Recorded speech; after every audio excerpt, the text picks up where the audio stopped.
কি মন খারাপ নাকি? ভালো করে চুল আঁচড়াওনি, দাড়ি কাটোনি, কি ব্যাপার কি তোমার? হ্যাঁ, একটু চুলটা ভালো করে কাটবে না? দাড়িটা ভালো করে কাটবে না? আহ, নিশ্চয়ই কেউ ধোকা দিয়েছে, বুঝতে পেরেছি, তাই মন খারাপ। তাহলে আমার সাথে ভালো করে কথা বলছো না। আমাকে তো তোমার দরকার নেই, আমি জানি সে আমাকে দরকার নেই। তারা কিছু বলেছে বুঝি? হুম। কি তোমার সঙ্গে ঘুরতে যায়নি? ঘুরতে যায়নি দেখলে তো? ওদের সংসার আছে, ওদের সংসার আছে, ওরা তোমাকে সময় দিতে পারবে না।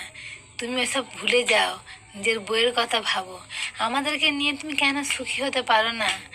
যদি সেই সব তোমার মনে থাকবে তাহলে বিয়ে করলে কেন? বিয়ে করার তো কোনো দরকার ছিল না। বিয়ে করেছে যখন, তখন আমাদেরকে নিয়ে থাকো। আমরা কালো খেঁদা পেঁচি যাই হই না কেন, বিয়ে তো করেছো তুমি। আর যদি না থাকো তাহলে দুঃখ নেই, ডিভোর্স দিয়ে দাও।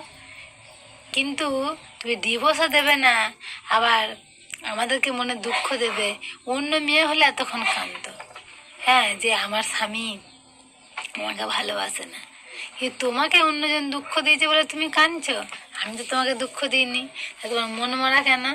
ও, ভালো করে সেন্ট ফেন্ট মাখো, হ্যাঁ, আর ইয়ে করো, ভালো করে চুল ফুল আঁচড়াও, কেটে আসো চুলগুলো ভালো করে, চুল কেটে আসো আর ভালো করে শ্যাম্পু ফ্যাম্পু মাখো।